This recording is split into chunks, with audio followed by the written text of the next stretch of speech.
नमस्ते दोस्तों। कनक और उनके पति राकेश अपने दो बच्चों के साथ रहते थे। कनक की सास सरला देवी, उनकी ननंद रीमा भी उसी घर में रहती थी। सरला देवी और रीमा का स्वभाव ऐसा था कि वे हमेशा कनक के काम में कमियां निकालती रहती थी। कनक जितनी भी मेहनत से काम करती, उन दोनों को कुछ न कुछ शिकायत मिल ही जाती थी। एक दिन की बात है, कनक रसोई में खाना बना रही थी। सरला देवी किचन में आई और बोली, अरे बहू, ये दाल तुमने कैसी बनाई है? ना इसमें नमक है ना मिर्ची, कोई स्वाद ही नहीं है। कनक ने विनम्रता से कहा, माँ जी मैंने वही मसाले तो डाले हैं जो रोज आप डालती हैं।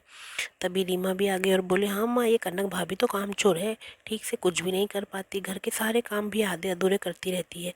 कनक ने थोड़ा धैर्य रखते हुए कहा, रीमा मैंने तो पूरा घर साफ किया है, अगर कुछ रह गया तो आप बता दीजिए, मैं भी कर दूंगी। रीमा ने नाराज होकर कहा, अरे भाभी, हर बार तो यही बहाना रहता है आपका, मैं बताऊंगी तो काम करोगी क्या? खुद से कभी कुछ ठीक नहीं कर सकती? कनक को अब बहुत गुस्सा आने लगा, लेकिन उसने खुद को संयमित रखा। उसने सोचा कि अगर वह गुस्सा दिखाएगी तो और विवाद बढ़ेगा। इसलिए उसने शांत स्वर में कहा, देखो रीमा, मैं हर दिन पूरी मेहनत से काम करती हूँ, अगर कुछ गलत हो जाता है तो बताने की बजाय मदद कर दिया करो, सब ठीक हो जाएगा। सरला ने देवी ने भी कहा, अरे कनक, ये सब तुम्हारे बस की नहीं है, तुमसे घर के काम सही से नहीं होते, ये तो मानना पड़ेगा। कनक को लगा कि अब और सहन नहीं किया जा सकता। उसने कहा, माँ जी, रीमा, मैं भी तो इंसान हूँ, गलतियाँ हो जाती हैं, लेकिन हर वक्त आलोचना करने से कुछ नहीं सुधरेगा। अगर आप मेरी मदद नहीं करोगी तो मैं भी सीख जाऊँगी और सब काम ठीक से हो जाएगा।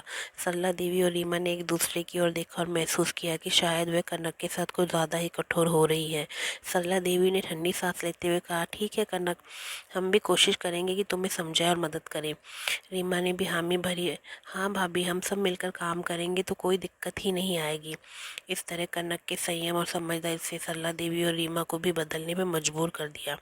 धीरे धीरे वे तीनों मिलकर घर के काम करने लगे और उनके बीच के रिश्ते में मिठास आ गई। इस कहानी से दोस्तों ये समझ में आता है कि हर रिश्ता संवाद और समझदारी से बेहतर हो सकता है। आलोचना करने के बजाय एक दूसरे की मदद करना ही सच्चे रिश्तों की नींव है। दोस्तों, अगर कहानी अच्छी लगी तो प्लीज़ मेरे चैनल को लाइक शेयर सब्सक्राइब ज़रूर कीजिए। धन्यवाद।